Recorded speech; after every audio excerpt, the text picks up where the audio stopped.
Hello. I figured I'd do a video today about how to change your life because I really do feel like I'm in the midst of like some major life changes. So there's going to be 3 steps. I like the number 3. So the first step is you got to try. And I know that sounds really simple, but if you think about it, most of the time, the reason why things don't change is because we don't even try. Like we psych ourselves out. We're like, I'm not gonna be able to do this. It's gonna be too hard, yada, yada, yada. So I'm gonna use my own example of working part-time. Like I knew that teaching was burning me out, but I also knew that I love to teach. In my 40s, I'm like, I don't really want to try a whole new career at this point. Like, how can I make this work? So when I decided, okay, I'm going to try to work part-time, I really started to think, okay, how can I do this? So once you decide that you're going to try, then you have to move on to the second stage or phase, which is adjust. So what is it that I need to adjust in my life in order to reach this goal? So for me, with the working part-time, the biggest barrier was money. So I knew, okay, how in the world am I going to be able to pay my bills if I take a pay cut? And it forced me to really look at my money. And when I say really look at my money, I mean really look at my money, because I was one of those people who I just spent what I made. So if I made 4,000, I spent 4,000. If I made 5,000, I spend 5. If I make 6, I spend 6. Not having any idea of really what are my true expenses? Like what are the things that I absolutely love, cannot live without? What can I do? So adjust. And for me, I am very, very, very committed to sustainability. So I don't want to make any adjustments that I can't sustain. So let me give you a good example. A lot of times when people are paying off debt, they may decide, oh, they are like they pick up several jobs and they focus. And then within like a year, maybe 2 years, they've paid off all their debt. But that's not sustainable. Like technically you didn't look at, well, what created the debt in the first place? Like, did you adjust some habits that led you into debt? Because if not, you're just going to be in debt anyway. So for me, I knew whatever adjustments I make, they have to be sustainable. And I'm really at this age, this season in life, I'm not trying to be hustling. Now I could hustle for a little bit, but not a whole lot.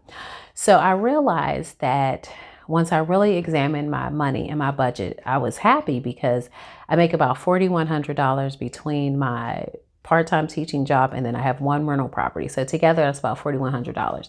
And I looked at my bills and I was like, oh my goodness, my current lifestyle fits within that $4,100. But what's messing me up is the $1,500 a month that I have in minimum payments connected to credit cards. So I was like, okay, how can I get rid of this $1,500 worth of payments? Now, yeah, a quick fix would be, oh, I could go out and I could DoorDash and babysit and make this extra money and just put it all towards that. But the problem is I haven't cultivated any new habits, and then I'm going to find myself right back where I was in a year or 2. So what I decided was, when I was adjusting, what could I do that I could sustain? So I committed to, you know what? I can work summer school. All right, I can do that. Some people, they're like, nope, I don't want to work summer school. But I've decided, okay, in order for me to maintain this part-time lifestyle, I am willing to adjust and not have my summers off and work that 4 weeks, because it's usually like June, maybe 4 or 5 weeks. Another adjustment I made that I could sustain was my nails. Like I'm okay with like polishing them myself. I don't have any polishing right now, but like I'm okay with polishing my nails. What I'm not okay with is doing pedicures. I'm not giving myself a pedicure, but I love pedicures. So I decided, okay, how can I keep getting my pedicures, but in a sustainable way? Because I don't want, $80 a month to be in between me and my part-time income. And if you think about it, $80 is a lot if you're trying to pay down debt, because that's $80 that could be covering some minimum payments. So I decided, okay, I'm not giving up my pedicures, because that's not sustainable. I'm not never going to get another pedicure in life. So I decided maybe I don't need to get an $80 pedicure. Maybe I get a $40 pedicure. So that's what I did. I adjusted. So guess what? That freed up $40 that I could then do what? Put towards my debt. So then I thought, I did it with my cell phone bill. I did it with books. I have done it literally with everything, which then leads me to another adjustment is you have to look at how you're spending your time and who you're spending it with. And so I was listening to the Budgetnista. I don't know if you've heard of her, but I really like her. And she was talking about how a lot of her friends, would go out to brunch and then they'd invite her. And then she would be like, well, she couldn't come or she didn't want to come because she didn't want to spend that money. And then she kind of got known in her circle as like the cheap one or the antisocial one. And so she started to frame it differently. And instead of just telling her friends straight out, nope, I can't go, she would say, no, I can't go because I'm saving for my Europe trip or I'm saving for my Hawaii trip. And so now I feel like when I do tell people no, I get it. Like now I can say, you know what? No, I can't do that with you right now because I'm paying off my debt. So it puts that time frame on it. So like, no, does this mean I'm never hanging out with you again? It does not. But it means that for right now, any extra money I have has to go towards paying off my debt. So A, we got to try. 2, you got to adjust. 3, focus. Focus, focus, focus, focus, focus. And so what focus means is just what it sounds like. You really got to focus. And so for me, I had to really focus on, okay, how can I pay this debt off in a way that is sustainable? So no, I cannot be out here delivering pizzas. And I cannot do DoorDash every night. And I'm not going to be babysitting all the time and all that kind of stuff. So what I did was I looked at the fact that my debt is really just a symptom of something else. I see my buddy. You see the doggy right here? So I realized that my debt is just a symptom of poor planning, right? Because in essence, that's what it is. So I looked over my credit cards and I looked at, okay, well, oh goodness, no, it's here, no. All right, get down, get down. So I looked over my credit cards and I realized where's this money? What did I spend this on? And I looked at travel was on there. There were some unexpected like car repairs were on there. Food was on there, excursions, flights, all that kind of stuff. And so those are all things I enjoy. So I'm not going to never do those again. But I realized, okay, in order for me to continue to work part-time, because that's my goal, how can I still do the things that I want to do in life, but not get in debt doing them? So now I opened some savings accounts at Capital One.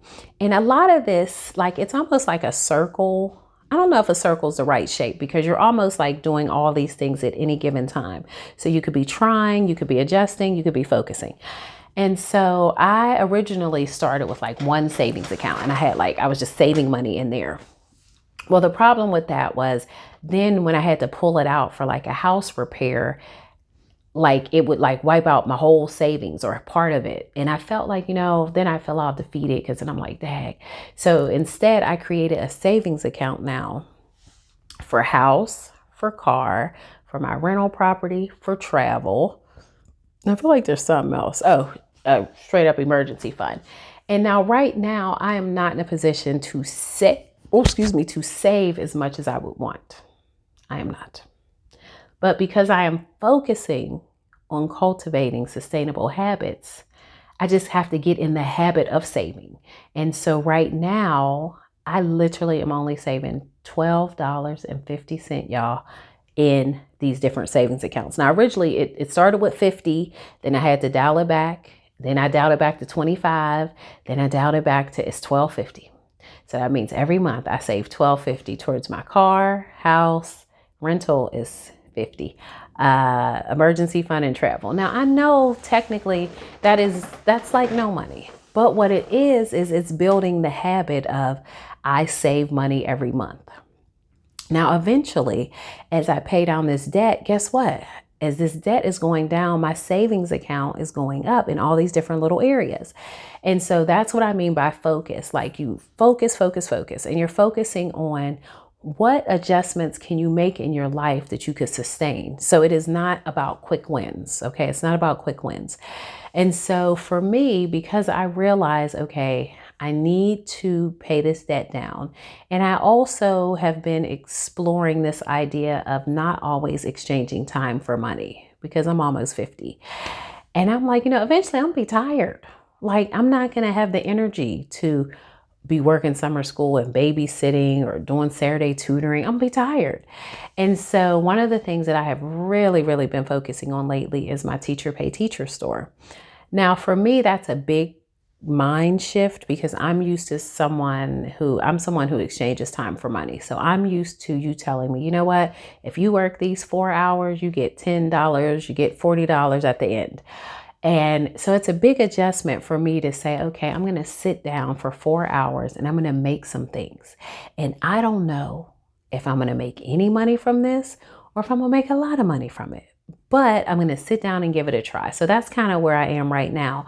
But of course, that's not a quick win. If you do teacher pay teacher, if you know anyone who does it, that's the slow game. So yeah, I make stuff every month. Right now, I mean, I might make $20 a month, which of course does not sound like any money. However, when I look at my subscriptions, I'm like, well, you know what? If I make $20 on Teacher Pay Teacher, that's covering my Netflix bill. So that's $20 more that I have to go towards my debt. And so it's all these little things, but most importantly, it is creating these sustainable habits so that, you know what? Yes, I'm paying way more in interest with these credit cards. And yes, I'm not paying them off as quickly. But what I do know is that once I do pay it off, I'm not going to be back in this same situation. So yeah, I'm not going to be the person that tells you I paid off, I think I got about $40,000 worth of debt right now in credit cards. And I'm not going to be able to say, you know what, I paid that off in 2 years. I don't know how long it's going to take me to pay it off. Sooner than later, I hope. But the point is, when it is paid off, I will have created some sustainable money habits along the way. And I'll be enjoying my life. Like, I'm not pausing in saying, oh, you know what, for 3 years, I didn't get a pedicure because I used that money to pay off debt. Absolutely not. Now, another example is the lottery. I love to gamble. I love casinos. I love bingo. I love all that stuff. Well, right now, I don't have money to do that. I don't really have extra money to do that, but it's something I enjoy. So what have I decided? I said, you know what? I definitely cannot afford to go to a casino. Okay, so casino is out. Have not been to a casino in like 3 years. Casino is a no right now. Traveling is a no right now. However, I'm like, you know what? I really like them little scratch offs. Now, when I first started working part-time, I would spend maybe about $40 or $50 a month on scratch offs. And then I was like, maybe instead of spending like $10 a week, maybe I could spend $5 a week. And so if you're following, you see that that's sustainable. Like, I didn't cut out something that I absolutely adore. I just am doing it on a cheaper scale. And eventually, when I pay my debt off, then I'll have more money to, spend on, traveling and gambling and anything else that I feel like I want to do. So hopefully you found this helpful. So first step in changing your life is just try. And you already know in your life who you can tell and who you cannot tell. And do not tell people who are scared and timid and they've never tried anything in their life because, they'll talk you out of it. So just try. And here's the thing with trying. What's the worst that could happen? It just doesn't work. And guess what? Then you could just go back to your current life anyway. So you may as well try. So try. 2 is adjust. Once you start trying something, in order to sustain that new thing, you have to adjust. Whether it's, if you're trying to lose weight, you're going to have to adjust, what you eat. But we're not going, extreme. So for instance, when I started intermittent fasting, I first looked at keto, but then keto is very anti-carbs. I love carbs. So I already knew, okay, I'm not doing keto because even though I could do keto for maybe 6 months to a year and lose whatever weight I was trying to lose, guess what? That's not a lifetime commitment because I like cookies, I like cakes, rice, bread, all that kind of stuff. So instead, I adopted the intermittent fasting thing, because I was like, well, I could do that. I can discipline myself to eat between certain windows as long as I could eat whatever I want in those windows. And was I able to lose weight? Yep. Have I been able to keep it off for the last 4 years? Yep. Over these 4 years, have I inadvertently started eating healthier? Definitely. But the original habit was something that I could sustain. And so when you're making your adjustments, just make sure that it is things that you can sustain. So if you want to exercise, if you cannot sustain getting up for the rest of your life at 5 o'clock in the morning to work out, then don't do that. Then maybe get up at 6 and only work out for 15 to 30 minutes, or you know what I mean? And then, because you can always add to it. James Clear always says you can't perfect a habit till you actually have a habit. So then the last one is focus. Focus, focus, focus, focus. And focus on your big goal, because a lot of the adjustments you're making, you're not making them for the rest of your life. You're just making them for right now as you kind of get used to this new lifestyle. So for me, in this whole part-time lifestyle, there's some immediate adjustments I have to make. Like, what? I can't eat out as much as I want. I can't travel, and I love to travel. I don't know when I'm going to see the inside of an airplane or a hotel suite. I don't know. I do know at some point in my life I'm going to. And for me, it's worth the trade-off, because I'm focused right now on how can I create sustainable habits, good money habits, and how can I pay down my debt? Not what's the fastest way to pay down my debt, but just how can I pay it down and guarantee myself that I'm not going to be in that situation again.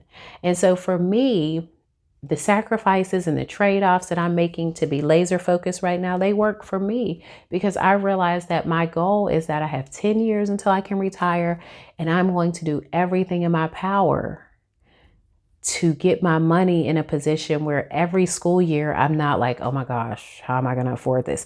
Because this year, that's kind of how I feel. Last year, I didn't even believe I could do it. So now this is year 2, and I'm like, oh my gosh, I love this. I don't want to lose it. I don't want to lose it.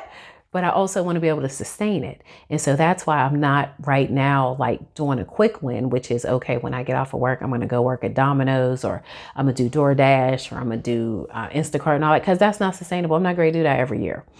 So instead, I'm working on, building up my savings. I'm working on creating some other streams of income that don't always require this exchange of time and money. And, I'm learning to do free stuff. I'm learning to really look at what's important to me. What am I okay with spending money on, and what is just kind of a habit I got into that maybe I don't even need to do.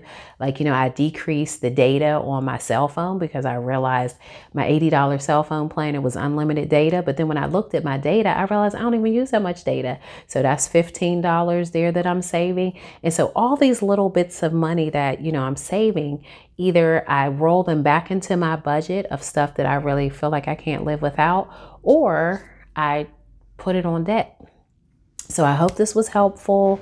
Hopefully you'll see that it can work, and that, you can change your life, and that it doesn't have to be some extreme stuff, but just, baby steps along the way. And before you know it, you look back in 6 months, you're like, oh, I'm like a whole new person. All right. So until later, be grateful. Bye-bye.